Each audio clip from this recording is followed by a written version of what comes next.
किसानों की आमदनी में इजाफा करने के लिए सरकार का इरादा फसलों के साथ ही पशुपालन को भी बढ़ावा देने का है। इसके लिए काऊ फैक्ट्री के जरिए दूध उत्पादन बढ़ाने की योजना पर काम किया जाएगा। साथ ही डेयरी उत्पादों का निर्यात बढ़ाने पर भी सरकार काम कर रही है।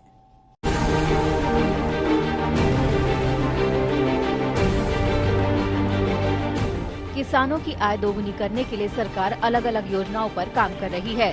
अगर इन योजनाओं को पूरी ईमानदारी के साथ लागू किया जाए तो फिर टारगेट थोड़ा देर से ही सही लेकिन हासिल जरूर होगा।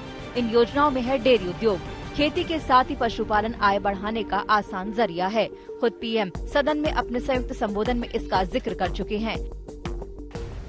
डेयरी उद्योग का योगदान कृषि अर्थव्यवस्था के कुल मूल्य में 28% से भी ज्यादा है। यानी इतना बड़ा हम एग्रीकल्चर की चर्चाएं करते हैं, इस पहलू को हम भूल जाते हैं।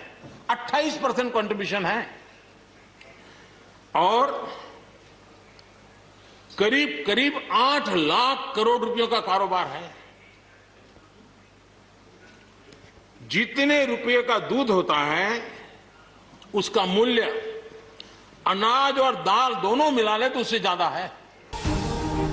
कोरोना काल में देश के बाकी सेक्टर्स की तरह डेयरी उद्योग को भी नुकसान हुआ। आंकड़ों के मुताबिक अप्रैल-अक्टूबर 2020 में डेयरी उत्पादों के निर्यात में करीब 3.2% की गिरावट आई है।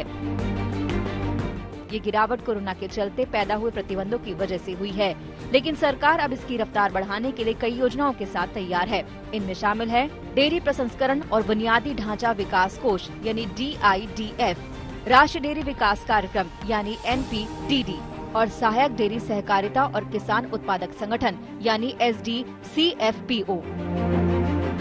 सरकार को उम्मीद है कि इन योजनाओं के दम पर वो डेयरी उद्योग को नई बुलंदियों पर ले जाएगी, जिससे आखिरकार फायदा पशुपालक किसानों को होगा। काऊ फैक्ट्री से टेस्ट ट्यूब बेबी की तरह पशुओं का प्रजनन होगा और इस तकनीक से उनकी दूध देने की क्षमता बढ़ाई जाएगी। इसके साथ ही फिशिंग इंडस्ट्री को भी बढ़ावा देने के लिए सरकार कई कदम उठाएगी। पूरे देश में गोवा फिशरी हब बनने की ताकत रखता है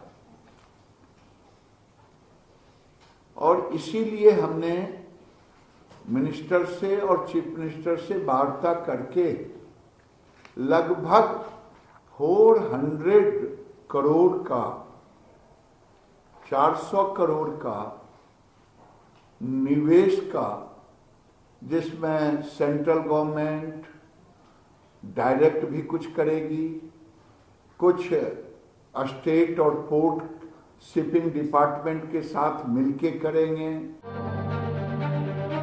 डेयरी उद्योग को भी उम्मीद है कि इससे न केवल किसानों की आमदनी बढ़ेगी बल्कि उद्योग सरकार के राजस्व को बढ़ाने, निर्यात बढ़ाने और आयात घटाकर देश को आत्मनिर्भर बनाने में भी योगदान करेगा।